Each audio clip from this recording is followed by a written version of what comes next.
하나님 말씀은 욥기 29장입니다. 욥기 29장은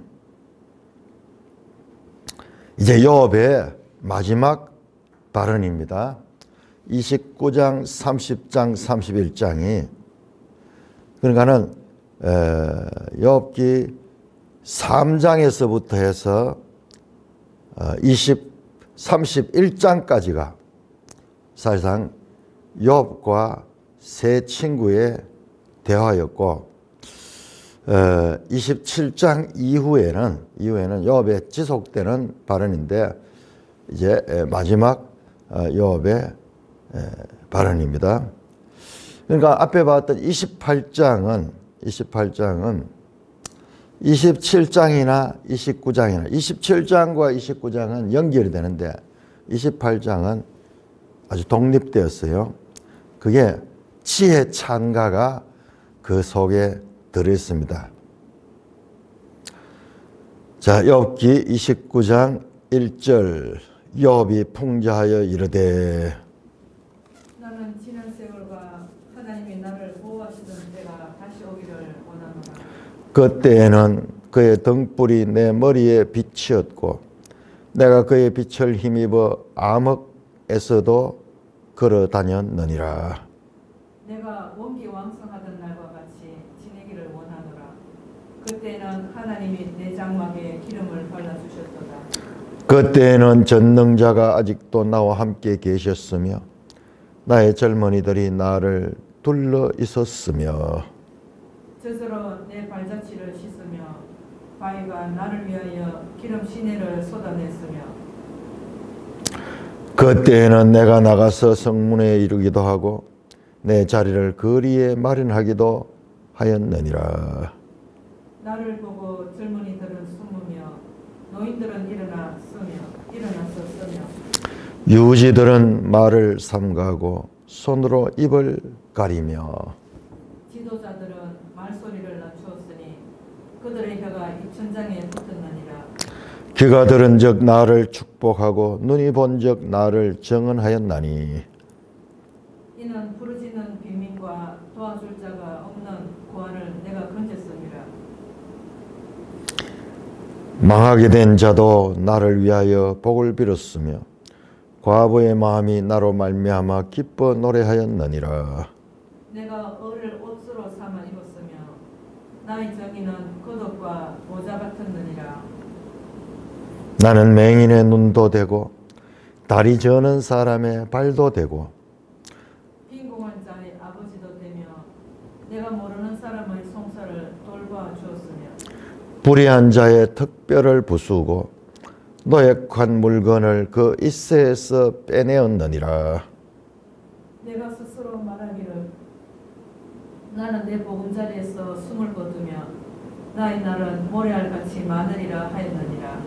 내 뿌리는 물로 뻗어가고 이슬은 내 가지에서 밤을 지내고 갈 것이며 내 영광은 내게 새로워지고 내 손에서 내 화살이 꺼리지 아니하노라.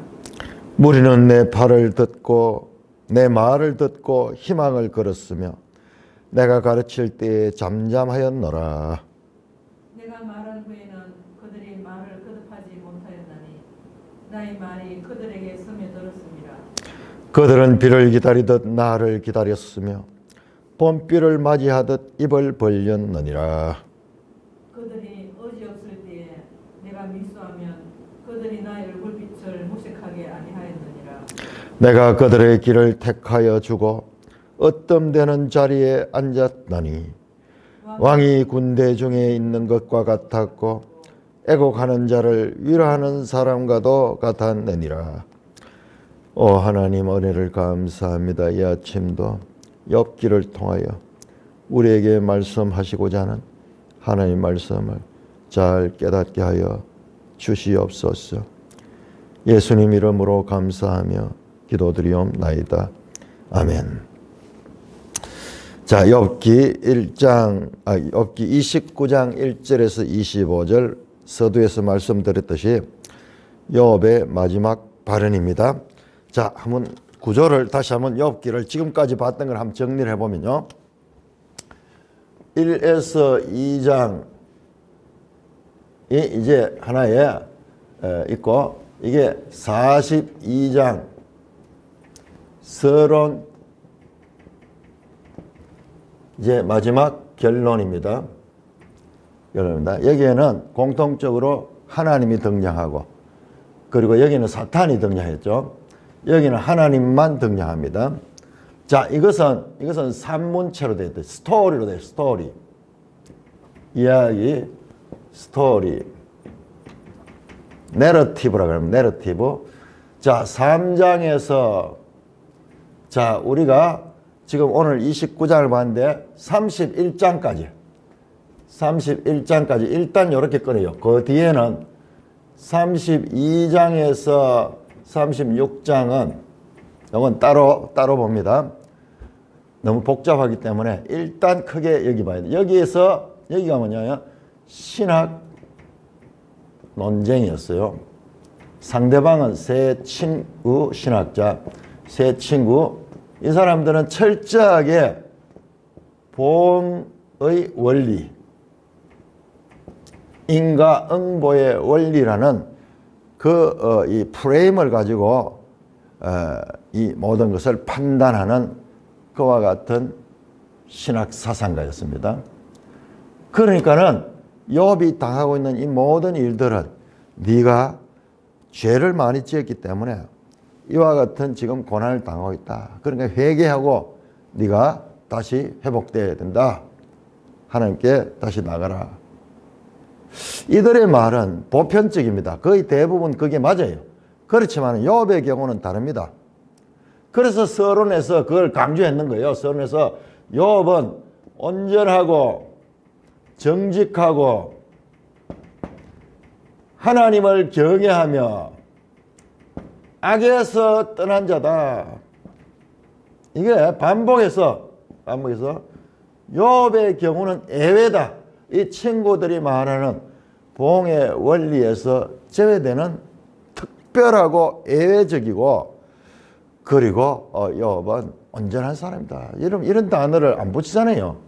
사람이 어떻게 온전하고 정직하고 하나님 경외 악에서 떠난 자가 있겠어요. 그런데 욥은 특수한 사람이야. 그래, 이 친구들은 이와 같은 보편적인 것을 가지고 절대화시키니까 욥의 경우는 맞지 않는 거예요.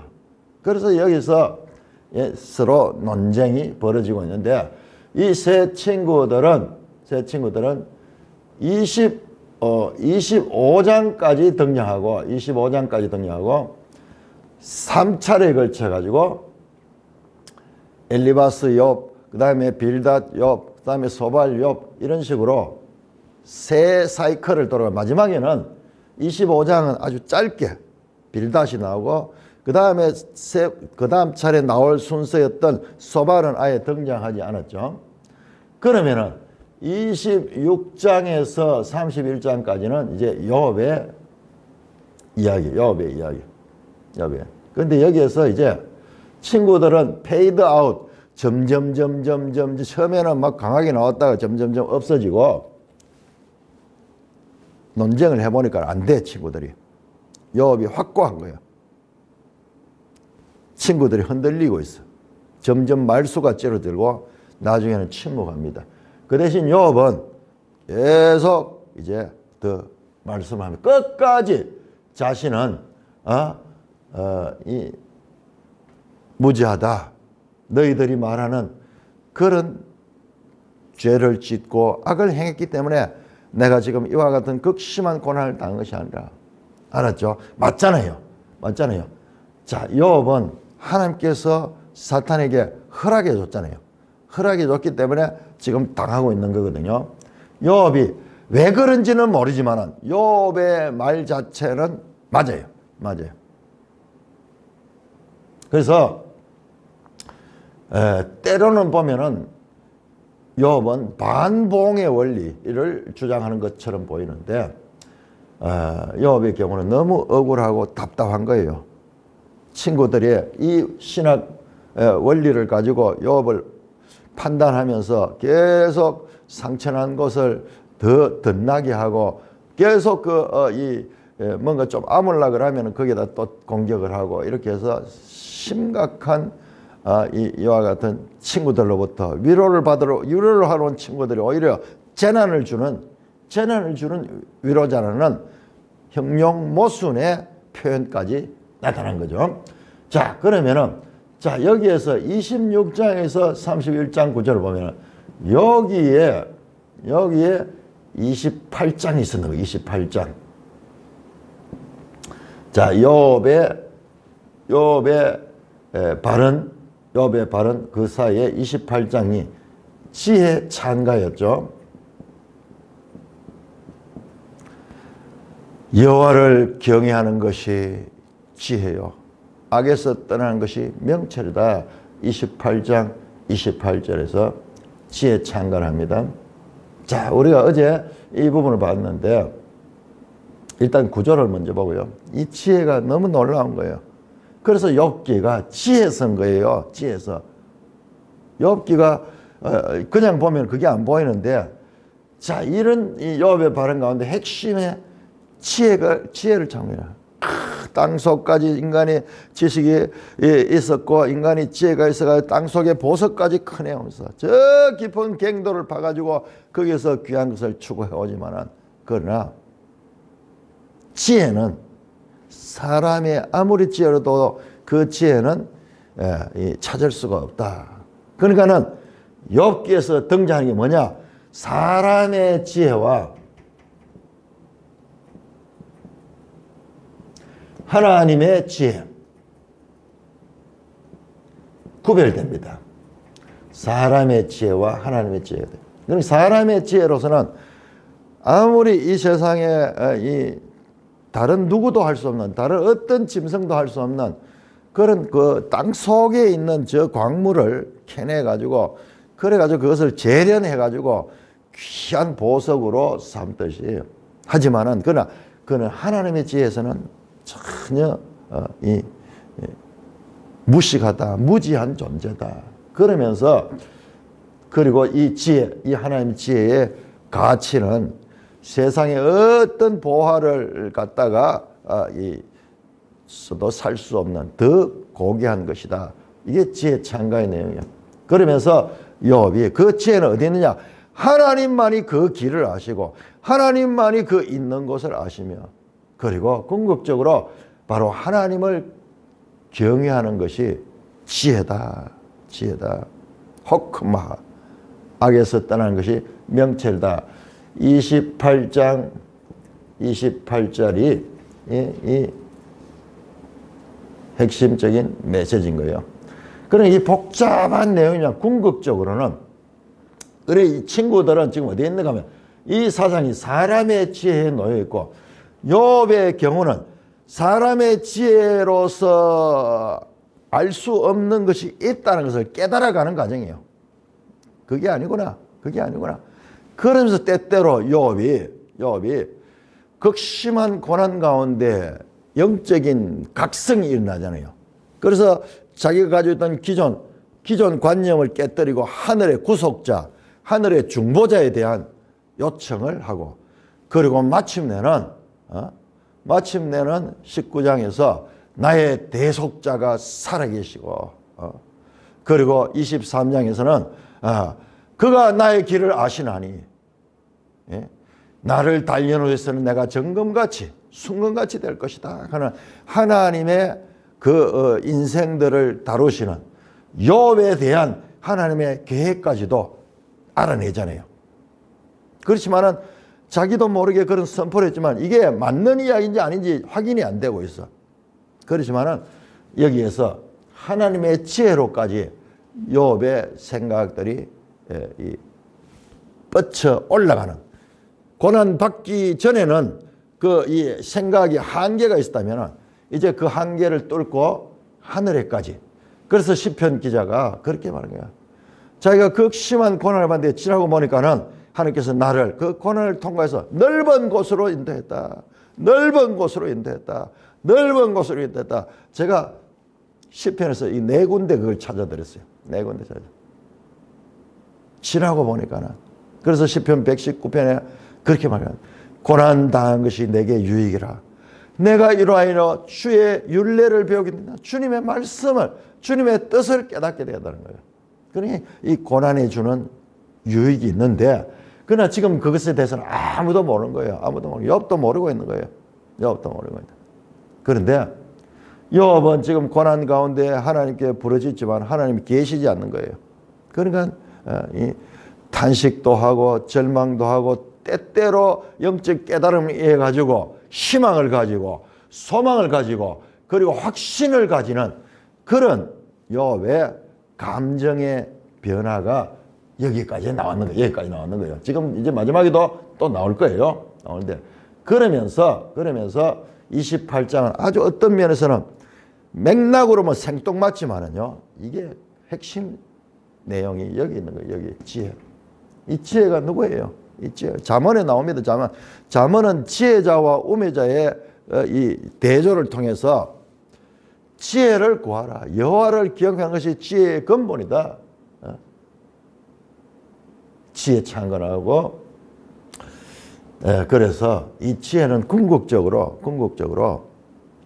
바로 잠언 8장에 나오던 창조주와 함께 계셨던 그 지혜자, 궁극적으로는 예수 그리스도를 향하고 있어요. 그러니까 이 논쟁인 것 같지만 이 논쟁 안에서 메시아에 대한, 그리스도에 대한 빛들이 한 번씩 그 혼란스러움을 뚫고 쫙쫙 뻗어 올라가는 그것을 우리가 금을 찾듯이 은을 찾듯이 감추인 보화를 찾듯이 찾았습니다. 그러니까 이게요, 이게 그냥 우리는 그런 것을 빼가지고 설교도 하고 막 암송도 하고 이러는데 가치를 모르는 거예요. 그렇게 해서는. 이와 같은 감정이 기복 있는 가운데 이 상황에서 혼돈한 가운데서 한 번씩 오는 그 과정에서 나타나는 그와 같은 극적인 드라마틱한 그와 같은 것을 알아야지 그 말이 귀하다는 걸 알 수 있는 거예요. 그러니까 이 맥락으로 성경을 볼 적에 그냥 단편적으로 한 구절 한 구절 뭐 이런 식으로 우리는 많이 봐왔어요. 그럴 수밖에 없어요. 처음에는. 그렇지만은 이제 점점 성숙해지고 하나님의 말씀을 제대로 알기 위해서는 이런 본문을 계속 일관되게 이 본문 전체에 집중을 해야 됩니다.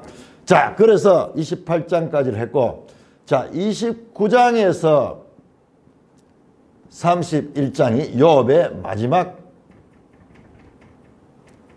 발언입니다. 마지막 발언인데 여기도 앞에 나오던 이 내용과 연속이 되는데 욥이 과거의 자신의 이 영화로웠던 때를 회상하고 그 다음에 30장에 가면은 30장에서는 그런데 지금은 자기가 완전히 이 추락돼 가지고 지금 이 고통 가운데 있는 가장 비참한 상태. 그리고 31장에서는 하나님한테 호소합니다. 하나님, 내가 과연 이 봉의 원리 때문에 내가 이와 같이 고난당한 것이 맞습니까? 저 친구들의 말대로. 그러면서 자신이 행했던 의로운 일들을 하나하나 나열하면서 자신은 결코 봉의 원리에 의해서 내가 이와 같은 이 형벌을 당하는 것이 아니라는 자기 변론을 하나님 앞에 하게 하는 내용으로 구성이 되어 있습니다. 자, 32장 이후는 우리가 따로 봅시다. 너무 복잡하게 보지 말고 일단 1단계 여기까지 그렇게 봅니다. 그래서 지금 이제 29장에서 31장까지는 욥의 발언의 마지막 발언이 되겠고, 오늘 29장의 특징은 내용이 한마디로 하면은 과거에 욥이 이와 같은 상태에 있을 때 1장에서 욥이 참으로 모든 면에서 존경받고 그 다음에 재산도 많았고 가정도 온전했던 그때 욥의 영화로웠던 상태를 회상하는 내용입니다. 그러니까 내용은 그런 내용이에요. 그런 내용인데 여기에 시라 그랬죠. 시적인 표현. 그런 것을 음미해 보는 것이 재미있어요. 이 표현은. 일단은 29장 전체가 과거의 욥의 연화 상태, 그 다음에 30장은 그런데 현재 지금은 완전히 최고로 비참한 상태, 인간이 당할 수 있는 최고로 비참한 상태에 놓인 자신의 현실을 이야기를 하며 31장에서는 그럼에도 불구하고 자신이 무죄한 것을 호소하는 내용으로 구성이 되어 있습니다. 그러니까 우리가 이 본문을 보기 전에 이 맥락이 지금 어떤 건가? 자, 29장에서 30장은 연속되는 내용입니다. 연속된 내용이고, 자, 이 말씀 나오는 게 이 구조에서 제가 늘 이야기하지만은 요 지혜 창가가 위치하는 걸 보세요. 위치하는 거. 26장, 27장, 그 다음에 이후로는 29장, 30장, 그 사이에, 요게 요업의 이 발언이었어요. 요업의 발언. 네. 이거는 마치 독립되어 있는 듯한 그런 이 내용인데, 여기 딱 들어있잖아요. 딱 들어있는. 자, 성경에서 이런 구조들을 많이 볼 수 있어요. 이런 구조들을 많이 볼 수 있어요. 그러니까 성경에 아주 독특한 이 편집의 그런 이 하나의 형식 맥락하고 전혀 무관하게 갑자기 툭 튀어나온 이런 부분들을 제가 여러 군데 이야기했죠. 창세기 38장 같은 경우도 그렇고 성경을 본문을 자세히 보다 보면요, 이런 부분들이 있어요. 아주 중요한 부분들.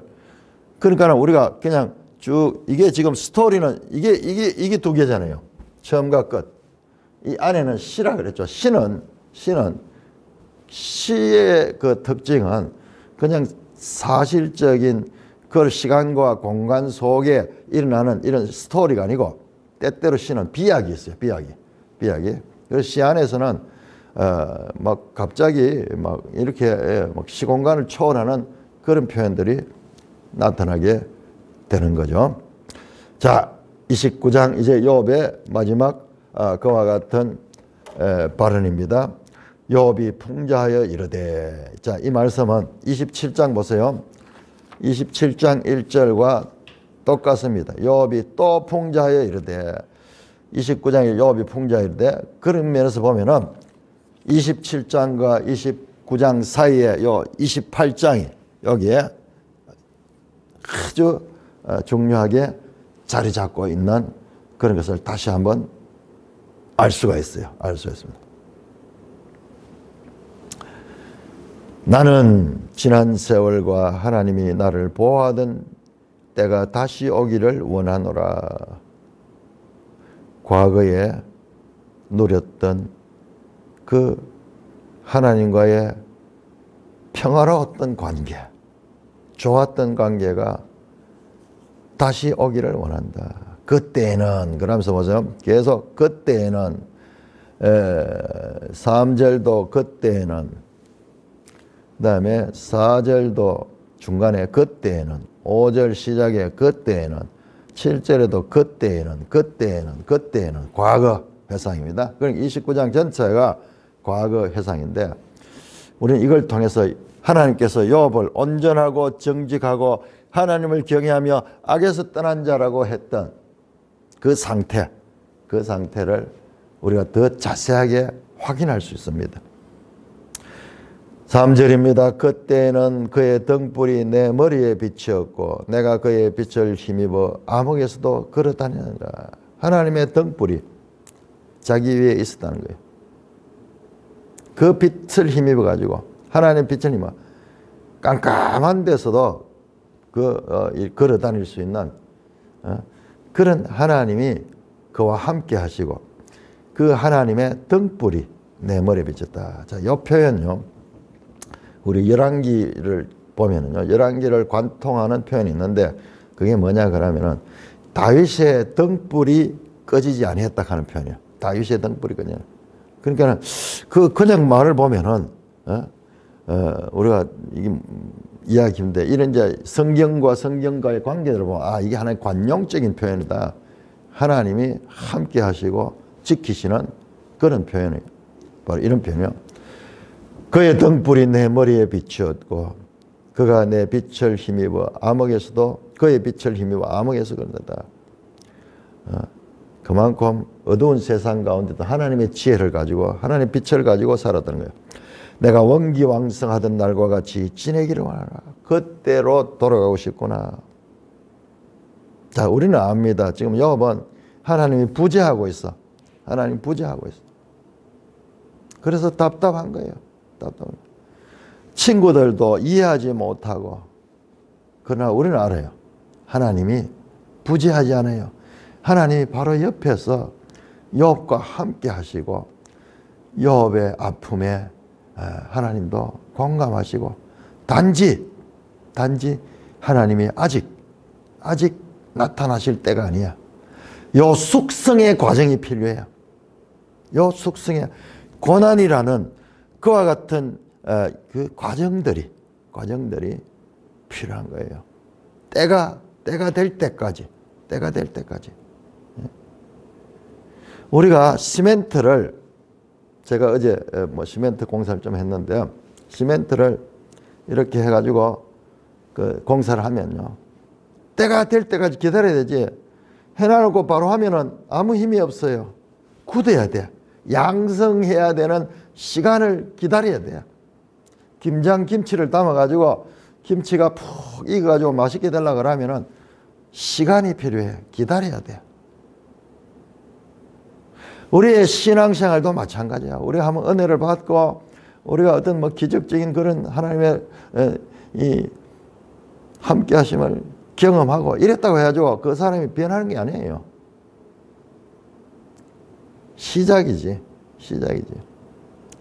깊은 시간적인 그와 같은 기다림이 필요합니다. 욥은 보지 못하면 하나님은 함께하고 있을 거예요. 그때에만 계신 것이 아니라 지금도 계시지만은 욥은 보지 못하니까는 그때에는 4절입니다. 원기왕성한 같이 지내기를 원한다. 그때에는 하나님이 내 장막에 기름을 발라주셨다. 이런 표현도 아주 관용적인 표현이죠.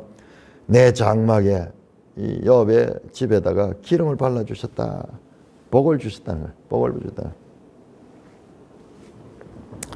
그때에는 전능자가 4절에는 하나님이 5절에는 전능자 욥기 아주 하나의 계속 이어지는 이런 표현이죠. 하나님 전능하신 분.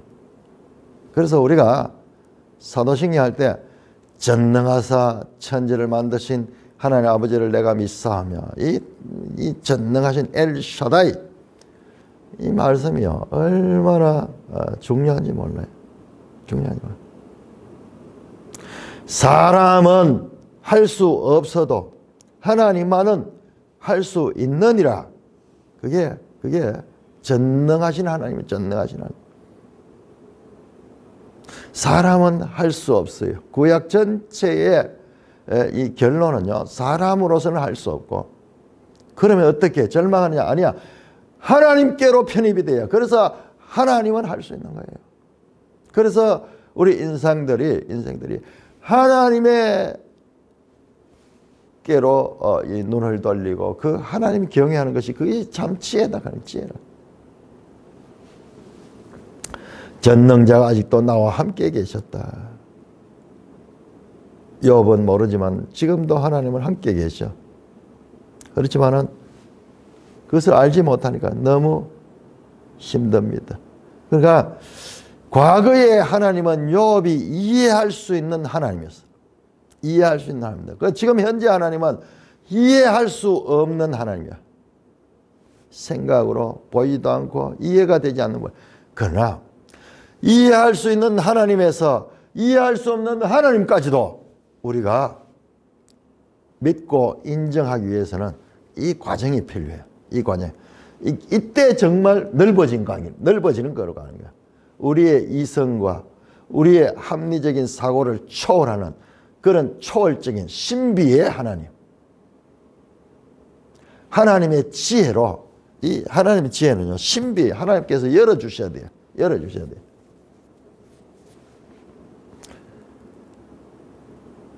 지금도 하나님 함께 계시지만은 그러나 욥은 버린 것으로 생각, 버렸을 뿐만 아니라 공격하고 습격하는 하나님으로 지금 알고 있는 거예요.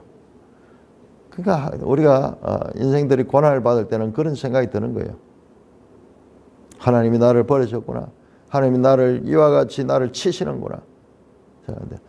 하나님의 시간, 하나님이 이 과정을 이길 수 있도록 힘을 주시고 계시고 성령께서도 위로하고 계시고 능력을 주셔서 이 과정을 지날 수 있도록 하시고 있습니다. 6절입니다. 저주로 나의 발자취를 씻으며 바위가 나를 위하여 기름 시내를 쏟았다. 표현이 우리가 보면 무슨 말인지 모르겠죠. 젖하는 거 이거는 버터를 이야기를 하고요. 풍요로움을 가지고 젖과 꿀이 흐르는 땅 뭐 그렇게 하죠. 하나의 풍요를 나타내는 관용구고 바위가 나를 위하여 기름 시내를 쏟아냈다. 바위에서 기름 시내가 쏟아냈다. 이런 표현이 나오는데 이거 오일, 기름을 이야기를 하는 거죠. 자, 우리 한번 신명기 32장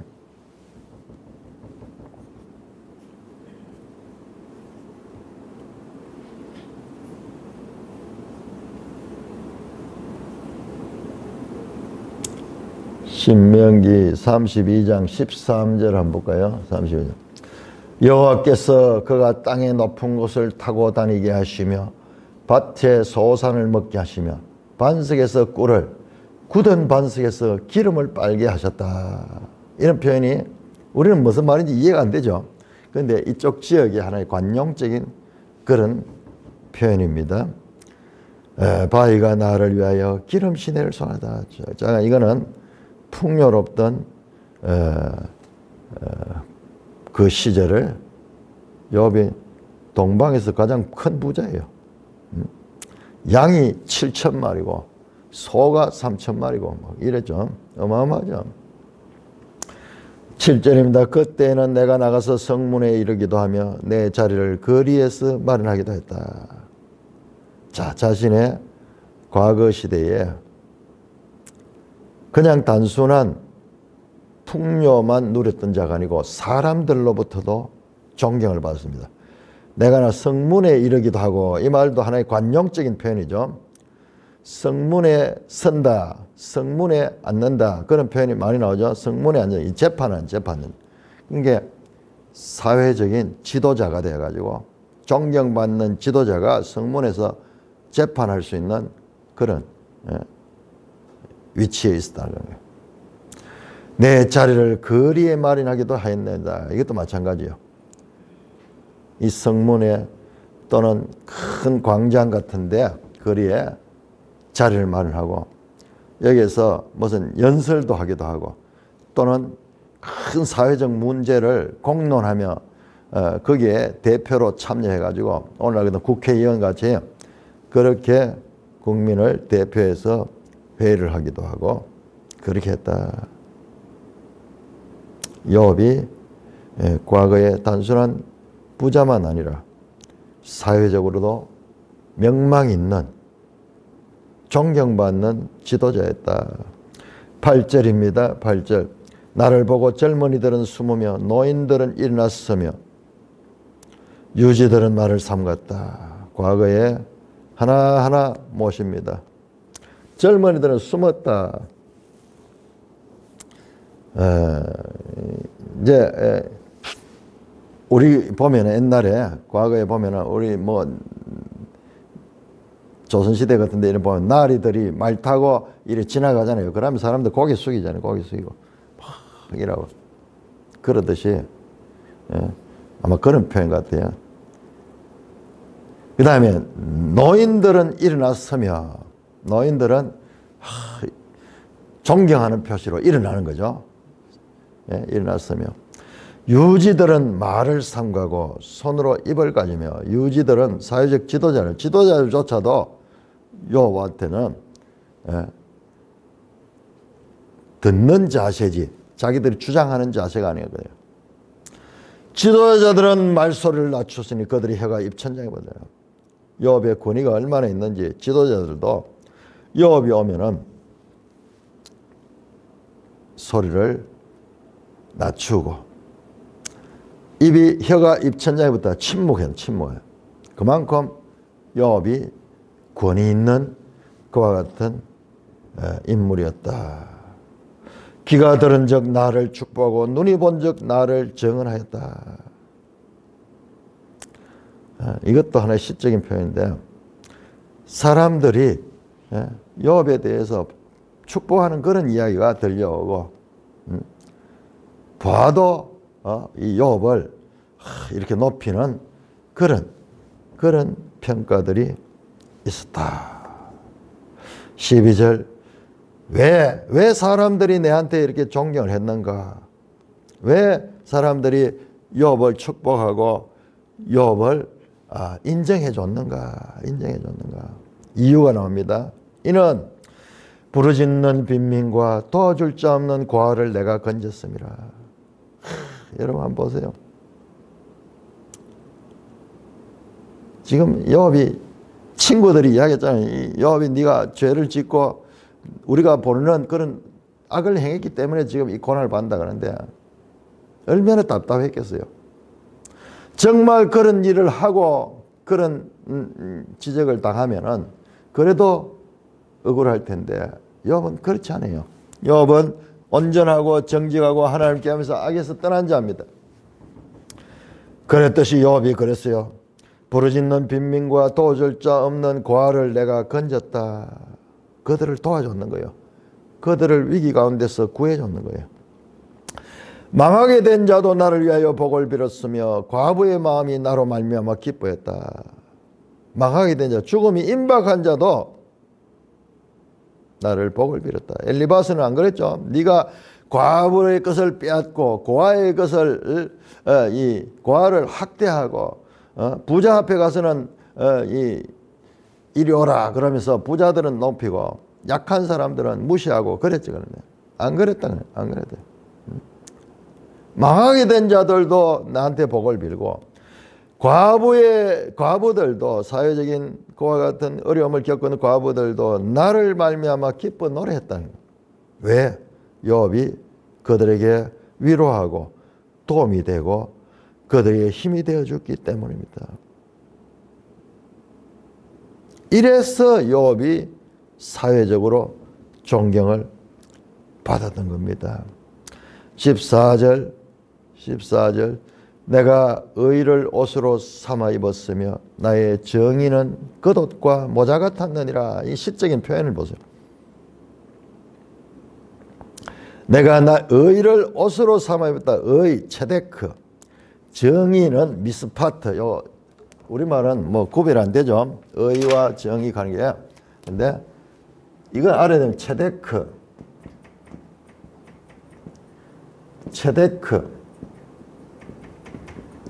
여기에요. 사다크. 우리말로는 뭐 그냥 이 체데크는 사데크 이렇게 표현하는데 사두개인 갈 때 사독하는 게 사독이 이거와 나와서 이거와 연결돼 있어요. 그 다음에 미스파트. 정의는 미스파트라고 그러는데 미스파트. 이것도 두 개가 짝을 이루고 나옵니다. 짝을 이루고 계속 성경에 보면 의와 미스파트 배 체데크 배 미스파트 짝을 이루나요. 마치 지혜와 명철처럼 둘이가 짝을 이루는다. 지혜는 호크마, 명철은 터부나. 다른 의미라기보다도 말로 언어로 구별하기 힘들어요. 그냥 평행 서로 보완해주는 그런 말입니다. 야, 표현을 한번 보세요. 정의를 옷으로 삼아 입었으며 옷을 입듯이 늘 의로운 삶을 살고요. 나의 정의는 겉옷과 모자 같으냐. 마치 이 의는 자신의 속옷 같고 그 다음에 정의는 미스파트는 겉옷과 모자같이 늘 자기와 함께 다녔다는 표현이죠. 자, 그러니까는 셰익스피어 같은 대문호도 이 욥기를 높이 평가해요. 이 욥기에 나오는 이런 시적인 표현들, 이런 걸 우리가 번역을 해버리고 뭐 이런 데서 그 맛은 많이 떨어졌지만은요, 표현이 한번 보세요. 나는 맹인의 눈도 되고 다리 저는 사람의 발도 되었다. 보지 못하는 사람의 눈 역할을 해주고, 이 장애를 입어서 다리가 잘 걷지 못한 사람을 업어간다든지 뭐 세워간다든지 이런 식으로 그들을 도와줬다. 필요를 따라서 맹인에게는 그 눈이 되어주는 것이 가장 귀한 거죠. 다리 저는 사람에는 그걸 태워준다든지 업어준다든지 발이 되어주는 것이 가장 귀한 거죠. 그렇게 했다. 빈궁한 자의 아버지도 되고 내가 모르는 사람의 송사를 돌보아 주었다. 빈궁한 자, 아무도 도와줄 수 없는 공궁에 빠진 자에게 아버지처럼 그를 대변해주고 보호해줬다. 보호자 역할을 했다. 내가 모르는 사람의 송사를 돌보아 주자. 모르는 사람, 생소한 사람, 이방인과 같은 사람. 그러니까는 고대 사회에서 전부 이 시족이나 공동체 다 빤하게 알잖아요. 그런데 낯선 사람이 오면은 얼마나 경계 대상이 되고 정착하기 힘들어요. 지금도 시골에 가서 도시 사람들이 시골 생활 하겠다 갔다 텃세라고 하죠. 텃세. 텃세가 얼마나 심하지 뭐. 그런데 이 약자죠. 그 모르는 사람의 대신해서 송사를 돌보아 주었다. 불의한 자의 특별을 부수고 노획한 물건을 그 인생에서 빼앗았다. 이세에서 빼앗다. 이것도 한번 보세요. 시가. 불의한 자의 특별을 부수고 노획한 물건을 그 이세에서 빼냈다. 불의한 자에 대해 가지고는 폭력적으로 그렇게 했다. 꼭 이 폭력이라 보다도 하나의 시적인 표현이죠. 불의한 자를 징계하고 불의하게 빼앗았는 물건, 그걸 먹고 있는데 이 사이에서 먹고 있는데 그 먹고 있는 것을 빼앗았다. 이거 하나의 시적인 표현이에요. 일세에서 빼내었다. 그것을 빼앗긴 사람, 약탈당한 자에게 돌려줬겠죠. 이렇게 욥이 온전하고 정직하며 하나님을 경외하고 악에서 떠난 삶을 살았다. 자, 그러므로 18절 내가 스스로 말하기를 나는 내 보금자리에서 숨을 거두며 나의 날은 모래알과 같이 많으리라 하였느니라. 무슨 말이냐 그러면은 앞에서 욥이 이렇게 선행을 많이 했잖아요. 그러니까는 당연히 인과응보적으로 내가 죽을 때도 자기 집에서 객사하거나 그 다음에 무슨 칼에 맞아 죽거나 사고로 죽거나 그러지 않고 노년에 자연사한다. 복되게 죽는다. 어디에서? 내 집에서, 내 보금자리에서. 나의 날은 모래알같이 많으라 했다. 인과응보적인 그런 차원에서 보면 내가 이렇게 선했기 때문에 내가 장수할 것이고 장수하다 마침내 죽겠지만 죽을 때도 복되게 죽을 것이다. 그렇게 생각했다는 거예요. 19절이죠. 내 뿌리는 물로 뻗어나가고 이슬이 내 가지에서 밤을 지내고 갈 것이며, 나무의 비유를 자신을 나무의 그 뿌리가 물로 쫙 뻗어나가서 나무가 건강하게 되듯이, 그 다음에 이슬이 또 이쪽에는 비가 많이 안 오고 이슬이 많은 거예요. 그러니까 이슬이 농사에서 아주 중요한 역할을 하고 있어요. 이슬이 내 가지에서 밤을 지내고 갈 것이며, 나무가 아주 잘 자랄 수 있도록 하는 그런 표현이죠. 20절입니다. 내 영광은 내게 새로워지고 내 손에서 내 화살이 끊이지 않았다. 날마다 자신의 영광이 새로워지는 거예요. 점점 쇠퇴하는 거예요. 새롭게 되고, 그 다음에 내 손에서 화살이 끊이지 않았다. 이 말은요, 힘이 계속 있었다는 거예요. 힘이. 시편 27편 4절 5절에 보면요, 자식은 장사의 수중에 있는 전통에 있는 화살 같다.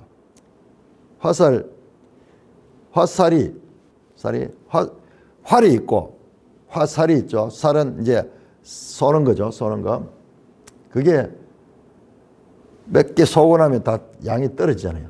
그런데 이게 많이 있는 사람은 그걸 하나의 축복으로 표현하는 거예요. 그래서 지금 이 말도 그런 뜻이에요. 내 화살이 끊이지 않았다. 계속 끊이지 않고 기력이 있었고 힘이 있었다.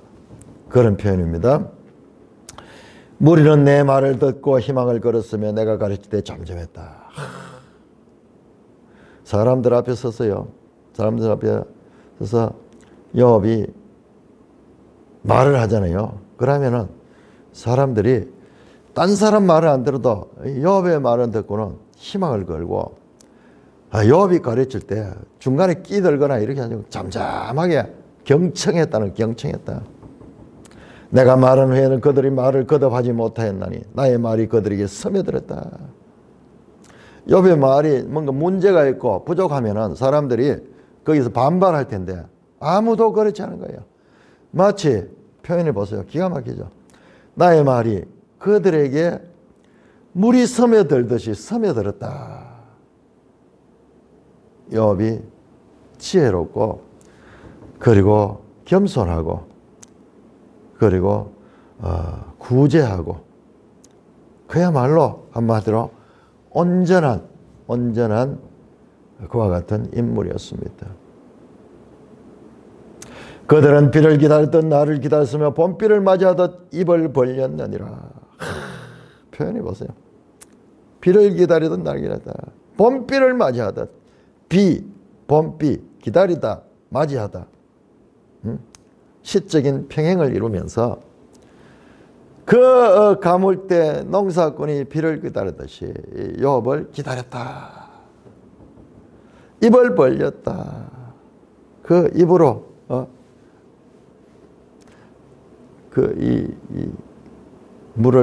비를 이렇게 흡수하듯이 간절히 요압의 권위 있는 말을 기다리고 요압을 존경했다. 그런 표현이죠.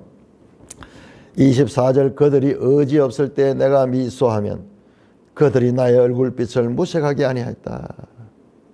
무슨 말이냐? 그들이 의지 없을 때, 어디에 의지할 데 없을 때 자기가 가면 그들이 낙심한 가운데 있더라도 내가 그렇게 가면은 내가 웃으면은 그들이 반응하지 않고 그냥 무심하게 지내지 않고 그들도 반응했다는 거예요. 얼굴빛이 무색하게 아니하였다. 어디로 가도 요압과 같이 호응하고 관계가 좋았다는 그런 표현이죠. 25절 내가 그들의 길을 택하여 주고 어뜸되는 자리에 앉았나니. 요압이 그들을 안내하고 지도해 주고 네가 이 길로 가라 저 길로 가라 그런 길을 택하여 주고 어뜸되는 자리에 앉았다. 높은 자리에 앉아서 지도했다면요. 마치 왕이 군대 중에 있는 것과 같았고 애곡하는 자를 위로하는 사람과 같았다. 왕처럼 특히 군대 중에 있는 왕은요. 왕의 명령은 절대적입니다. 절대적. 애곡한 자를 위로하는 사람 같다. 요압은 슬픔 당한 자를 위로하는 사람. 친구들은 재앙을 주는 위로자였다면 요압은 슬픈 자를 위로하는 참 진정한 위로자였다. 요압은 공동체 안에서 최고의 명예와 권위를 누렸습니다. 그 권위와 명예는 그냥 온 것이 아니라 그가 정의를 행하고 공의를 실천하고 가난한 자를 돕고 사회적 약자를 보살펴준 그 결과였습니다.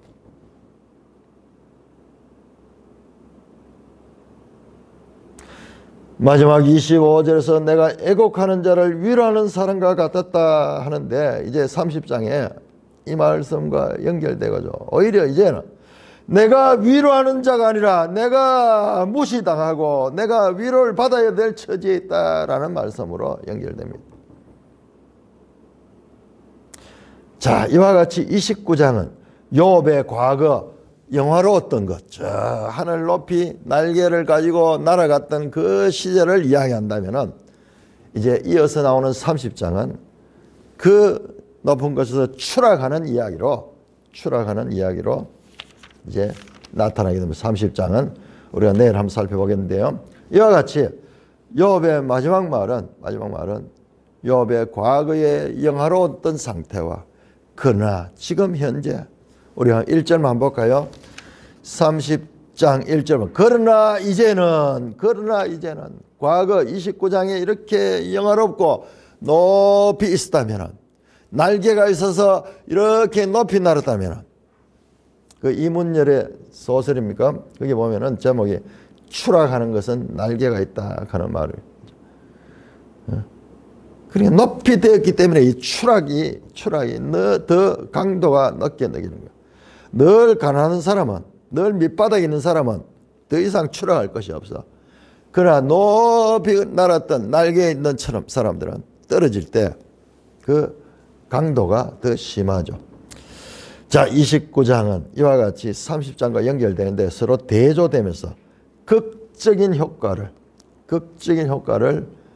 나타내며 욥의 상태를 우리에게 보여주고 있습니다. 지금까지 욥은 복을 받을 적에 이해할 수 있는 하나님인데 지금 현재는 자신이 헤아릴 수 없고 자신이 청량할 수 없고 자신이 이해할 수 없는 그 하나님을 지금 만나고 있지만은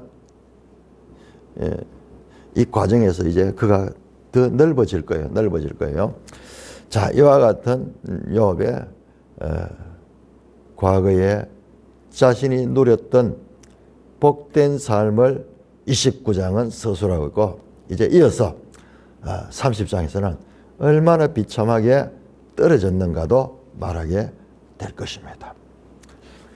찬송가 301장입니다.